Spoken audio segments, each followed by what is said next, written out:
Chapter 5. Competition. Competition. Noun. Rivalry in the marketplace. Dinner that night at the Truskeys was quiet, so the explosion that followed seemed especially loud. It was Jessie's turn to clear and scrape the dishes. Evan's turn to wash and stack. Evan looked at the pile of dirty plates on his left. Jessie was ahead. She was always ahead when it was her turn to clear, but tonight it felt like she was taunting him. To Evan, every plate scraping sounded like, "Can't keep up, can't keep up." Evan was scrubbing the casserole pan when Jessie stacked the last dirty dish by his elbow. Then she stuck her hands under the faucet to rinse without even saying excuse me and shook her hands practically right in Evan's face and said, "So how much money did you make?" That was it. He couldn't hold it in any longer. "Why do you do it, huh? Why do you have to ruin the one thing I had going?" For a second, Evan wasn't sure if he meant the lemonade stand or Megan Moriarty. In a mixed-up way, he meant both. And there was no way he was going to tell Jessie that after paying back his mother for the 4 cans of lemonade, 1 can of grape juice, and 1 bottle of ginger ale. She'd been pretty irritated when she came down from the office and there wasn't a single cold drink in the house. He had walked away with $2.11. On top of that, he was pretty sure Scott had kept the $5 bill that earned. Well, what was Evan supposed to do? Ask Scott to turn his pockets inside out? Evan hadn't kept track of the sales, so he couldn't be sure. "Why'd I do it? Why'd you do it? And why'd you invite that jerk over for a lemonade stand?" shouted Jessie. "And how come you wouldn't let me play? You're the one who was mean." "You're such a show-off," said Evan. "You always have to let everyone know that you're the smart one." "I wasn't showing off. I was just trying to have a little fun. Is that against the law? You won't do a lemonade stand with me. Then I won't do a lemonade stand with you. I'll do one with my friend Megan instead." "You cannot be her friend. You cannot be her friend," shouted Evan. "Why not?" "Because you're a little kid. You don't even belong in the 4th grade. And because you're just an annoying show-off pest and no one likes you." The words felt like disgusting spiders running out of his mouth. They were horrible, but it felt so good to get rid of them. Then Evan saw Jessie's lip tremble. Uh-oh.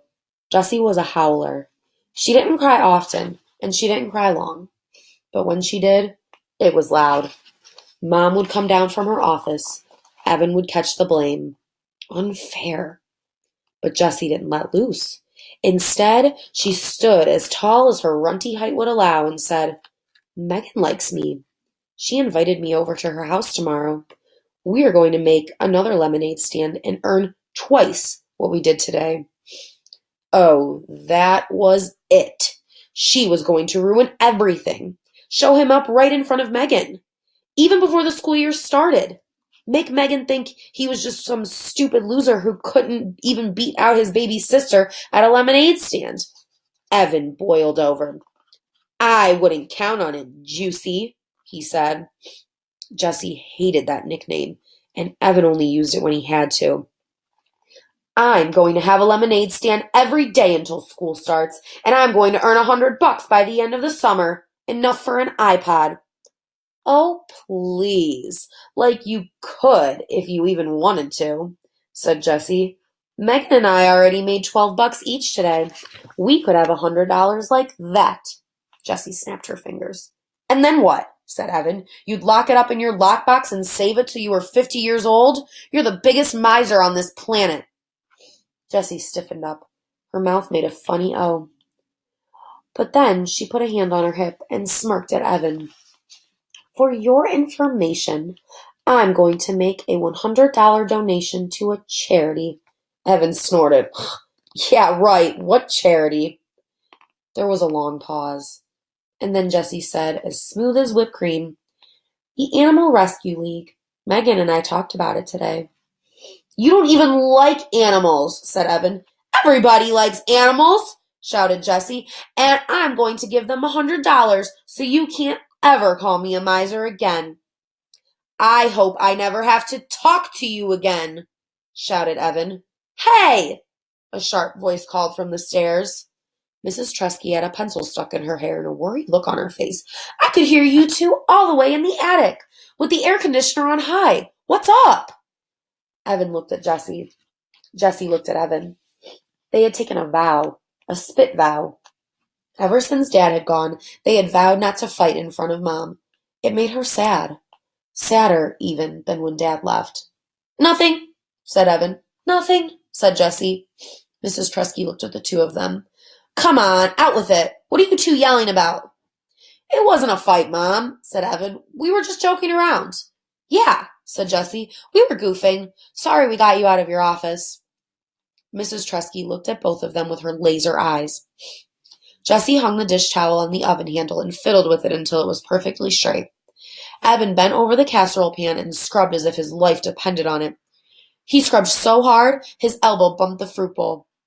A cloud of fruit flies rose into the air and then settled back down.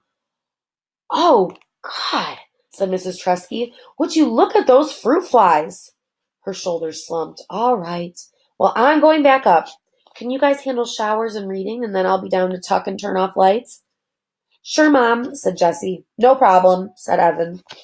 Mrs. Tresky disappeared upstairs. Jessie turned to Evan at the sink. Let's make a bet, she said. Whoever earns $100 wins, and the loser has to give all their earnings to the winner. Evan shook his head. Not fair, he said. You've already got money saved up. That money doesn't count, said Jessie.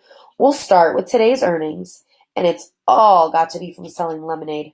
No mowing lawns or sweeping out the garage or anything else.